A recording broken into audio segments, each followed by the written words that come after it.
2021년도 두 번째 주일입니다. 2020년은 어떻게 지나왔는지도 모르게 코로나19 하다 보니까 한 해가 마음 지난 것 같습니다. 2021년 새해입니다. 새롭다는 말은 참 우리가 좋아하는 그런 단어라고 할 것입니다. 뭐든지 새 것 좋아합니다. 새 집을 좋아하고요. 새 신랑, 새 신부 좋아하고요. 뭐든지 새로운 것은 좋은 것처럼 여겨집니다.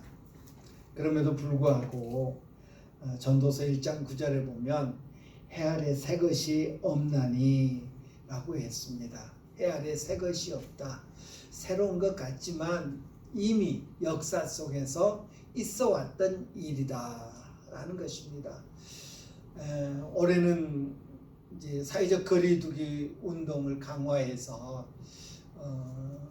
보신각 타종 행사도 안 하고 또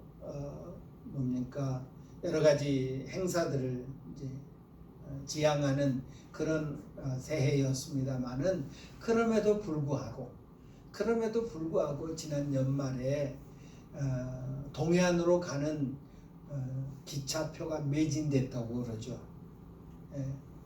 해마다 수많은 사람들이 동해안으로 일출 명소로 가가지고 그 새해 뜨는 해를 보려고 동해안 명소로 몰려드는 것을 볼 수 있었습니다. 어제 뜬 해와 12월 31일 날 떴던 해와 1월 1일 날 뜬 해가 다르지 않는데 새해라는 새 것이라는 그런 의미 때문에 사람들을 그렇게 불러 모읍니다. 우리가 이 새것 혹은 새해에 의미를 부여하는 것은 그것이 새로운 기회이기 때문이라고 생각합니다. 우리는 하나님께서 시간의 주관자이심을 믿습니다. 하나님은 과거에도 우리를 위해서 일하셨고 지금도 우리를 위해서 일하시며 앞으로도 계속해서 우리를 위해서 일하실 것입니다. 성경에 보면 하나님이 어떤 분이신가를 하나님의 이름으로 묘사하는 것을 볼 수 있는데 특별히 시간에 관련해서 하나님은 에베네셀의 하나님이시다. 여기까지 지금까지 나를 도우신 하나님이시다. 에베네셀 하나님이라는 이름이 있고요. 임마누엘이라는 하나님이 있죠. 하나님의 이름이 있죠. 우리와 함께 계신다. 지금 나와 함께 계시는 분이시다. 라는 그런 의미를 갖습니다. 그런가 하면 미래에 대해서는 이래의 하나님, 하나님께서 예비하시는 하나님이라는 그런 의미를 갖습니다. 시간의 주인이신 하나님께서 우리에게 2021년을 허락하셨습니다. 2021년은 우리 모두에게 또 한 번의 기회인 것이지요. 우리는 그런 표현들을 많이 듣죠. 우리가 그냥 흘려보내는 크게 의미를 갖지 않고 보내는 지금 이 하루가, 이 시간이 누군가에게는 간절히 입기를 원했던 그런 살기를 원했던 그런 날이다라는 말이 있습니다. 하나님께서 우리에게 새로운 기회로 2021년을 주셨습니다. 이는 하나님께서 베푸신 은혜죠. 누구도 우리의 수명을 연장할 수 없고요. 누구도 내일을 보장할 수 없는 그런 우리 인생들이죠. 그럼에도 불구하고 하나님께서 우리에게 자비를 베푸셔서 새로운 기회로 2021년을 허락하신 줄 믿습니다. 사랑을 아는 사람이 사랑을 할 줄 알죠. 사랑받는다는 것을 아는 사람이 사랑을 할 줄도 알죠. 은혜를 알 때 우리는 그 은혜에 합당한 삶을 살게 됩니다. 2021년이 내 인생 가운데 또 하나의 지나가는 어떤 시간들의 연속이라고 생각하는 것이 아니라 하나님이 특별히 내게 주신 자비로우신 행위다 라고 인정할 때 우리는 시간이 주는 그 기회를, 2021년이 주는 그 기회를 소홀히 하지 않을 것입니다.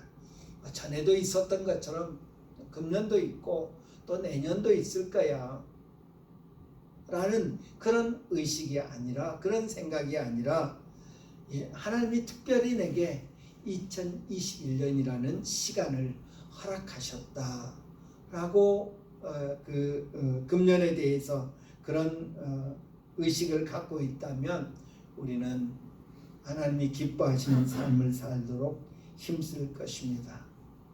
아이를 키우는 부모에게 있어서 아이들의 성장은 아마 가장 큰 기쁨일 것입니다. 그래서 뭐 다들 그러셨겠지만 저도 아이들이 클 때 그 방 한 구석에 그 이렇게 눈금을 그려놓고 그 옆에 이렇게 날짜를 써놨던 적이 있어요. 몇 월 며칠 날 이만큼 했다. 몇 월 며칠 날 이만큼 컸다.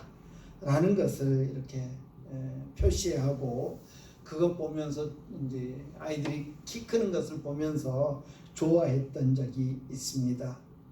우리 하나님 역시, 우리 주님 역시 우리가 성장하기를 원하신다 라는 것을 우리는 성경에서 거듭거듭 발견하게 됩니다.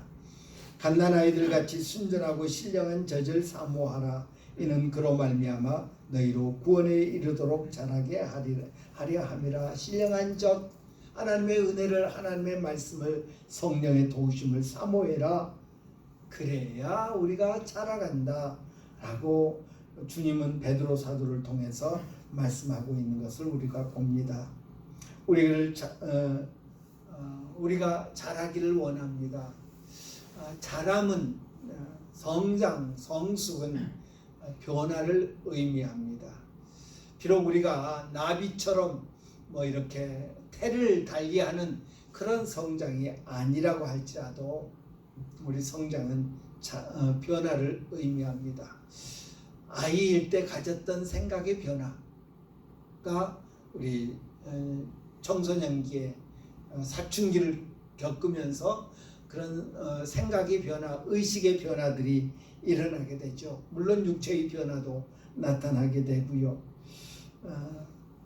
우리에게 변화가 필요합니다. 변화를 통해서 성장합니다. 그런데 변화가 항상 긍정적인 것만은 아니더라라는 것을 우리는 경험하지요. 야, 너 많이 변했다 라는 말은 어떻게 보면 참 좋은 말인데 어떻게 보면 참 기분 나쁜 말이죠. 오랜만에 만난 친구가 야, 너 참 많이 달라졌다 라고 말하면서 여러 가지 긍정적인 이야기를 하기도 합니다. 야, 너 어렸을 때 학교 다닐 때 키가 작더니 커졌다, 많이 컸다 라고 이야기하기도 하고요. 학교 다닐 때는 그 주변 머리도 없고 말도 잘 못하고 그냥 내성적이고, 그래서 아이들한테 자칫 놀림감이 되고 그러더니 많이 달라졌다, 적극적이 되고 외향적이 되고 뭐 이런 긍정적인 이야기를 하기도 합니다. 그런가 하면 야, 너 많이 변했다 라고 하면서 부정적인 말을 하기도 합니다. 우리 2021년 한 해 동안 어떻게 우리는 변화된 삶을 통해서 하나님을 기쁘시게 하는 영적인 긍정적인 변화를 가져올 수 있을까를 우리는 이 연초에 생각하여야 할 것입니다. 하나님이 내게 기대하시는 그런 모습을 이루기 위해서, 그래서 2021년 한 해를 통해서 하나님으로 하여금 미소 짓게 만드는 그런 삶이 되기를 위해서 우리에게 어떤 변화가 필요할까 하는 것을 생각하자는 것입니다. 변화는 우리 인생에서 끊임없이 발생하는 것들입니다. 우리 자신이 바뀝니다. 생각이 바뀌고요. 혹은 삶의 정도들이 바뀌고요. 가치관이 바뀌기도 하고요. 좋아했던 것들이 바뀌기도 하고요. 요즘 들어서 이제 저도 나이가 조금 어느 정도 먹다 보니까 그 좋아하는 음식이 바뀌더라고요. 그래서 때로는 이제 놀라는 것이 어렸을 때 저희 아버님이 밥상머리에서 이제 같이 밥을 먹으면서 이건 맛있다. 야, 좀 더 먹어봐라. 그런데 먹으면 그렇게 맛이 이상하고 싫었던 음식들이 있었어요. 그런데 요즘은 그게 이게 이런 맛이 있구나. 참 맛있다. 예, 나이에 따라서 음식의 취향도 변하는 것 같습니다. 우리 개인이 바뀝니다. 우리 환경이 바뀝니다. 정권도 바뀌고요. 또 여러 가지 사람들이 추구하는 그런 가치관들도 바뀌고요. 계절이 바뀌고 환경이 바뀝니다. 여러 가지 것들이 우리 주변에 어떻게 보면 변화하지 않는 것이 오히려 신기할 정도로 많은 것이 바뀌죠. 미국의 그 그랜드 캐년 여러분 많이 들어보셨죠? 그랜드 캐년을 중심으로 해서 그 아리조나주의 캐년이라고 하는 그 협곡들이 참 많습니다. 아주 다양한 형태의 그런 캐년들을 볼 수 있는데 오래전에 그 캐년들을 한 바퀴 캐년들이 연결된 무슨 캐년에서 그랜드 캐년까지 이렇게 연결된 것을 그랜드 서클이라고 그러는데 그 그랜드 서클 중에 이렇게 여러 가지 풍화작용 혹은 그 물들로 인해서 이렇게 다리 모양으로 형성된 그런 것들이 모여 있는 그런 캐년이 있는데 거기에 아주 멀리 이렇게 가까이 가볼 수 없을 정도로 멀리 있어야 보일 정도로 이렇게 이쪽 계곡과 이쪽 계곡을 마치 다리처럼 연결되어 있는 그런 캐년이 있었는데 작년에 뉴스를 보니까 그 캐년이 무너졌다고 그러더라고요. 거기를 보면서 저거 얼마 후에는 이렇게 무너질 수 있겠다라는 그런 이야기들을 주고받았는데 실제로 그런 일이 벌어졌다고 하더라고요. 예, 우리 주변의 모든 것이 변합니다. 변하지 않는 것이 오히려 이상할 정도입니다. 어떤 변화는 긍정적인 변화가 있는가 하면 어떤 변화는 부정적이고 고통스럽기까지 합니다. 직장에서 승진하는 변화 혹은 지금 추운데 이제 좀 있으면 봄이 되겠죠. 계절의 변화, 꽃이 피고 하는 그런 겨울에서 봄으로 바뀌는 그런 계절의 변화 등이 긍정적인 변화라고 할 수 있겠죠. 응원하는 팀이 결승전에서 우승하는 그런 일들, 이런 여러 가지 것들이 긍정적인 변화라고 한다면 또 우리 마음을 아프게 하고 고통스럽게 하는 그런 변화도 있습니다. 직장이나 사업에서 실패하는 경우 혹은 가족들 가운데 가까운 친지들 가운데 사고를 당하는 등 여러 가지 어려운 삶의 변화들이 우리 마음을 안타깝게 하기도 합니다. 미국의 싱어송라이터 겸 배우였던 데이비드 보위라고 하는 사람이 부른 노래 가사 중에 시간이 나를 바꿀 수 있지만 나는 시간을 추적할 수 없다. 시간은 나를 바꿀 수 있지만 나는 시간을 어떻게 쫓아가서 잡고 바꾸고 그럴 수 없다는 의미의 가사를 남겼습니다. 시간은 우리를 변화시키고 시간의 흐름에 따라서 사람들은 변화되지만 누구도 시간을 따라잡을 수 없고요. 누구도 시간을 통제할 수가 없습니다. 우리는 시간과 그로 인한 변화와 함께 살아가야 합니다. 우리는 시간을 통제할 수가 없습니다. 그런데 그 시간이 우리에게 주는 영향력은 늘 불안정하다라는 데 문제가 있습니다. 오늘 이랬으니까 내일 또 이러고 모레도 이러고 금년에도 이러겠지 아니라는 거죠. 2020년이 그렇게 지나갈 줄 누가 알았겠습니까? 한 번도 걸어본 적이 없고요. 우리 시간은 늘 이렇게 우리에게 불안정하게 역사하는 것을 봅니다. 우리는 때로 시간을 되돌리고 싶을 때가 있죠. 안타까운 일들이 벌어져서 그때 그런 일이 없었으면 좋겠다. 그때 그런 일을 겪지 않았으면 좋겠다. 한번 죽는 것은 정해진 일이요 그 후에는 심판이 있으리라고 했죠. 다 압니다. 그럼에도 불구하고 그 일이 내게 닥칠 때는 큰 고통이죠. 우리 감찰에 속한 한 교회 목사님 사모님이 암으로 투병하고 있다는 이야기 우리 새벽기도 나오는 분들에게 부탁했는데 지난 목요일에 소천하셔서 어제 장례를 치렀습니다. 50대 중반, 저희 집사람보다 한 살 적으신 그런 사모님이신데 그 발병된 지 한 1년 한 6개월 이렇게 치료받으시고 그러셨는데 하나님이 쉬게 하셨습니다. 지금 이후로 주 안에서 죽는 자들은 복이 있도다. 그러하다 그들이 수고를 그치고 쉬리니 라고 요한계시록 14장에 말씀하시는데 그런 말씀이 분명히 있고 우리가 믿음에도 불구하고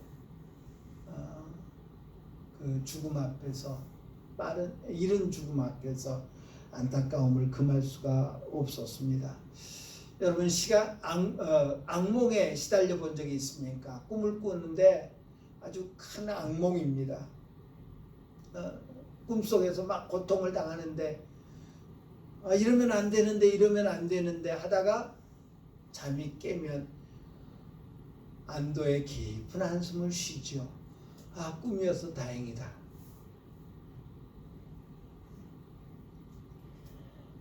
마치 이 악몽에서 깨어났을 때 마치 그런 일이 벌어지기 이전의 상태로 돌아간 것 같은 그런 느낌을 갖습니다.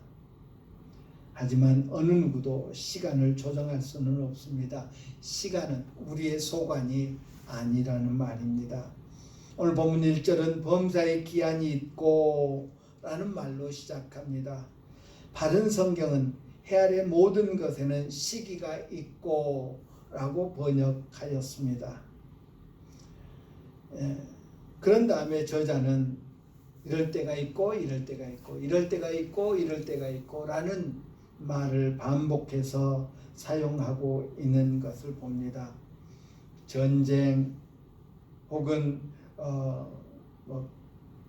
건축, 애경사 혹은 인생에 벌어지는 여러 가지 일들을 예로 들면서 각각 때가 있더라. 그럴 때도 있고 이럴 때도 있더라 라는 것을 말씀하고 있는 것을 봅니다. 우리는 지난해 코로나19 바이러스를 경험했습니다. 어느 누구도 어떤 나라도 시간을 되돌려서 바이러스가 시작하기 전 때로 돌아간 나라가 없습니다. 모두가 코로나 바이러스를 경험했습니다. 그 경험을 통해서 우리 삶에 어떤 변화가 나타났는지 한번 생각해 봅시다. 코로나19 바이러스가 우리 삶에 내게 어떤 변화를 일으켰는가, 그리고 그 변화는 나로 어떤 성장의 기회를 주었는가 살펴보자는 것입니다. 원치 않은 그런 경험이었고 원치 않는 삶의 변화였습니다. 그런데 그 변화가 내게 어떤 영향을 끼쳤는가, 더더욱이 하나님 앞에서 내게 어떤 영향을 끼쳤는가 생각해 보자는 말입니다. 코로나 바이러스에 대처하는 경험을 통해서 하나님은 우리에게 어떤 변화를, 어떤 성숙을 이루기를 원하실까 생각해 봅시다. 1절 하반절에는 천하만사가 다 때가 있나니 라고 하였습니다. 바른 성경은 모든 목적에는 이룰 때가 있으니 라고 말했습니다. 해 아래의 모든 것에는 시기가 있는데 그냥 무의미한 때인가 라는 것입니다. 시간의 흐름에 어떤 의미와 어떤 목적은 없을까? 그저 해가 뜨고 해가 짐으로 하루라는 시간이 흘러가고 그 하루가 30일이 합해지니까 한 달이 되고 그 한 달이 12번 반복되니까 1년이 되고 그래서 내가 지금까지 몇 년을 살아왔다. 나는 그냥 단순한 시간의 문제일까라는 것입니다. 요즘에는 다들 디지털화된 시계들을 차지요. 옛날 유치원, 초등학교, 저 같은 경우는 이제 유치원 같은 걸 다녀보지 못했지만 초등학교 가면 시계 보는 법을 배웁니다. 시침, 분침, 초침. 예, 우리 눈에 가장 잘 확인할 수 있는 그 바늘이 초침이죠. 예, 그런데 초침을 보고 있으면 항상 한 바퀴 돌아 제자리, 한 바퀴 돌아 제자리, 한 바퀴 돌아 제자리입니다. 예, 그 초침을 보고 있으면 시간이 무의미한 것 같습니다. 늘 반복되는 그런 모습이라는 말입니다. 우리의 하루하루가 한 달이 1년이 아니 우리가 지금까지 지내왔던 시간이 그렇게 다람쥐 쳇바퀴 돌듯 또 1월이 시작하고 12월이 되고 또 1월이 시작하고 12월이 되고 그런 나날의 반복이었는가 생각해 봅시다. 성경은 목적을 말합니다. 모든 목적에는 이룰 때가 있다라고 말합니다.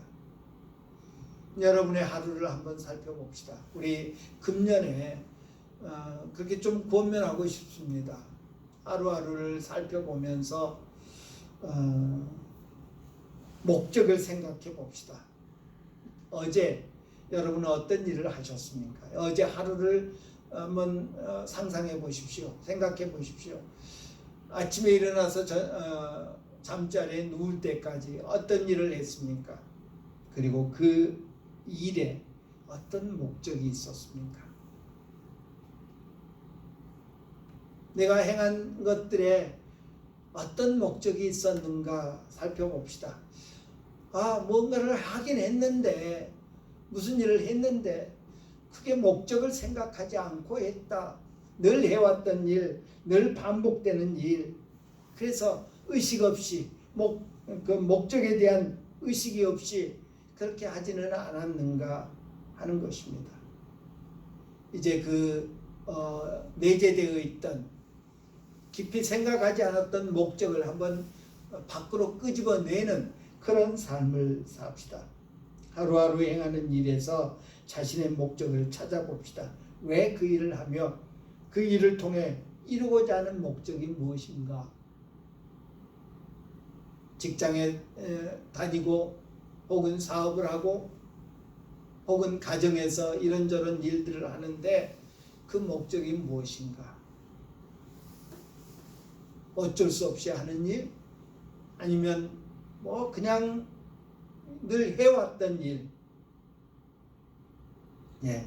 그럼에도 불구하고 그 일에 목적을 부여하면서 그 목적이 선한 목적이 되도록 힘쓰는 그런 한 해를 만들어 갑시다. 나아가서 하나님의 목적을 발견합시다. 하나님은 전능하신 분이십니다. 하나님은 모든 것을 다스리시는 분이십니다. 하나님이 하시는 모든 일에는 하나님의 뜻, 하나님의 계획, 하나님의 목적이 담겨 있다는 말입니다. 내 삶 속에 내가 행하는 일들에서 그 하나님의 목적을 찾아봅시다. 솔로몬은 왕이 된 후에 하나님의 성전을 건축하기로 하였습니다. 그 이유는 솔로몬을 왕으로 삼으신 하나님의 목적을 깨달았기 때문입니다. 그래서 고백하기를 여호와께서 내 아버지 다윗에게 하신 말씀에 내가 너를 이어 내 자리에 오르게 할 내 아들 그가 내 이름을 위하여 성전을 건축하리라 하신 대로 내가 내 하나님 여호와의 이름을 위하여 성전을 건축하려 하오니. 열왕기하 5장에서 말씀하고 있는 것을 봅니다. 다윗에게는 아들이 여럿 있었습니다. 그 중에 솔로몬이 왕이 됩니다. 장자도 아니었고요. 그리고 왕이 된 다음에 그는 하나님께서 아버지 다윗에게 왕좌를 이어받을 사람이 할 일이 성전 건축이라고 하셨지. 하나님의 목적, 하나님이 솔로몬 자신을 왕으로 삼으신 목적은 성전을 건축하게 하기 위함이라는 것을 깨닫고 그는 성전 건축을 시작해서 하나님의 성전을 지은 사람, 지은 왕이라고 하는 영광을 얻었습니다. 이스라엘 백성들이 바벨론의 포로로 잡혀갔습니다. 바벨론은 바사 제국, 페르시아 제국에 의해서 망했지요. 페르시아 제국의 초대 왕 고레스 왕이 유대인들 다 예루살렘으로 돌아가도 좋다. 포로로 잡혀온 사람들 또 그 후손들 예루살렘으로 돌아가도 좋다라는 명령을 내렸습니다. 그래서 1차, 2차, 3차에 걸쳐서 최소한 3차에 걸쳐서 예루살렘으로 돌아오는 행렬이 있었습니다. 하지만 여러 가지 이유들로 인해서 예루살렘에 돌아가지 않고 그냥 그 페르시아 제국에 머물러 있었던 그런 사람들이 있었습니다. 페르시아 제국의 아하수에로 왕이 그 왕비 와스디를 폐위시킵니다. 에스더서에 보면 나오죠. 폐위시킵니다. 그리고 새로운 왕후를 뽑는데 모르드게의 조카 에스더가 왕으로 간택됩니다. 그래서 왕후가 됩니다. 그리고 그 후에 그 아하수에로 왕의 신복이었던 하만이라고 하는 사람이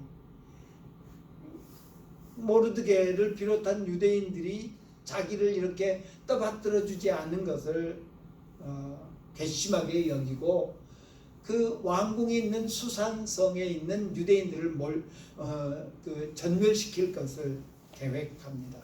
그것을 알게 된 모르드게가 왕후가 된 조카에게 에스더에게 기별을 합니다. 소식을 전합니다. 그러면서 왕에게 잘 말해가지고 유대인들이 전멸되는 것 좀 막아라. 그런데 왕후는 지금 왕이 나를 부르지 않은 지가 여러 달 됐습니다. 왕이 부르지 않는데 왕에게 나아가면 누구든지 죽임을 당합니다. 라고 주저합니다. 그때 모르드게는 이렇게 이야기하죠. 너는 왕궁에 있으니 모든 유다인 중에 홀로 목숨을 건지리라 생각하지 말라. 이때에 내가 만일 잠잠하여 말이 없으면 유다인은 다른 데로 말미암아 노임과 구원을 얻으려니와 너와 내 아버지 집은 멸망하리라. 내가 왕후의 자리를 얻은 것이 이때를 위함이 아닌지 누가 알겠느냐 라고 말합니다. 내가 왕후의 자리를 얻은 것이 이때를 위함인지 하나님의 목적이 이때 이런 일을 하기 위함인지 누가 알겠느냐 라고 말합니다. 솔로몬이 다른 형제들을 제치고 이스라엘의 왕이 된 것은 에스더가 페르시아 제국의 왕후가 된 것은 결코 우연이 아닌 하나님의 섭리, 하나님의 목적이 있음을 인식했다는 것입니다. 그런 인식이 그들로 하여금 하나님의 일을 하게 했습니다. 하나님의 영광에 참여하는 자가 되었다는 것입니다. 구약 성경학자 스테포드 라이트라고 하는 분이 계시는데 그분은 그런 말을 했습니다. 사람은 날마다 하나님의 손에서 자신의 생명을 취해야 한다. 날마다 하나님의 손에서 생명을 얻어야 한다. 우리의 생명은 날마다 하나님에 의해서 주어지는 은혜라는 것이지요. 하나님께서는 각각의 일을 할 가장 적당한 때를 가지고 계신다는 것을 깨달아야 한다라고 말했습니다. 네, 하나님이 일하시고자 하시는 때를 작정하고 계신다. 그것을 우리는 알아야 한다라는 것입니다. 우리 성도들은 매 순간이 하나님께서 주신 것임을 인정하고 인식하고 인정하여야 할 것입니다. 우리가 예상하지 않았던 어떤 때를 만날 때 그 때를 성찰하는 법을 배워야 합니다. 뜻밖의 일이 닥쳐질 때 그 일들을 통해서 교훈을 얻고 삶의 변화를, 긍정적인 변화를 나타내야 한다라는 것입니다. 그래서 솔로몬은 잠언을 통해서 잔치집에 가는 것보다 상갓집, 초상집에 가는 것이 더 지혜로운 것이다 라고 말합니다. 뜻밖의 닥친 어떤 일들을 통해서 우리는 교훈을 얻어야 합니다. 미국의 아주 전설적인 농구 선수 중에 하나였던 코비 브라이언트라고 하는 사람이 자기 딸 졸업식인가 가다가 자기 전용 헬기가 헬리콥터가 추락해서 사망했지요. 그 소식을 들은 샤킬 오닐이라고 하는 동료, 같은 팀 멤버였던 동료 샤킬 오닐이 한 잡지와 인터뷰에서 그런 말을 했습니다. 이 사건은 나로 인생을 생각하게 했다. 내가 살아가면서 때로는 특정한 것을 미루는 대신 그냥 해야 된다고 생각하게 만들었다. 우리는 인생을 또 인생에서 벌어지는 일들을 당연한 것으로 여긴다. 하지 않아도 될 일을 그냥 해야 된다고 생각하고, 그리고 늘 벌어지는 일들이 너무나 당연한 것이라고 여기는데, 동료의 죽음을 경험하고 보니까 결코 하루하루 산다는 것이, 또 하루하루 이런 일 저런 일 한다는 것이 결코 당연한 것은 아니다라는 것을 깨달았다고 합니다. 하여야 할 일과 하지 않아도 될 일, 지금 이때 꼭 하여야 될 일과 하지 않아도 될 일을 구별하는 것은 그리 쉬운 일은 결코 아닙니다. 당장 하지 않으면 안 되는 일과 속도를 늦춰서 여유를 부려야 할 일을 우리는 구분할 줄을 알아야 하겠습니다. 오늘 해야 될 일과 내일로 미뤄도 될 일을 잘 구분하자 하는 것입니다.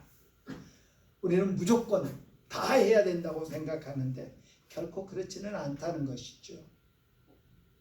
모든 일에 때가 있더라라는 것입니다. 거둘 때에 심는 사람은 어리석은 사람입니다. 다른 사람들이 추수를 하고 있는데 그때 씨를 뿌리는 사람은 아주 어리석은 사람입니다. 내년 봄이 될 때까지 기다려야 합니다. 목적을 생각합시다. 나의 목적, 하루하루 내가 행하는 일들의 목적을 한번 따져봅시다. 그러면 하지 않아도 될 일이 발견될 것이고 하지 않으면 안 될 일이 발견될 것입니다. 또 하나님의 목적을 생각해 봅시다. 나를 통해서 하나님이 이루시고자 하시는 목적이 무엇인가 생각해 봅시다. 그럴 때 또 하지 않아도 되고 뒤로 미뤄도 될 일이 발견될 것입니다. 그런가 하면 꼭 하지 않으면 안 될 일도 보여지게 될 것입니다. 나의 목적과 하나님의 목적을 살펴봅시다. 그리고 더 중요한 것은 내 목적을 하나님께 맞추는 것입니다. 시간의 주인은 하나님이십니다.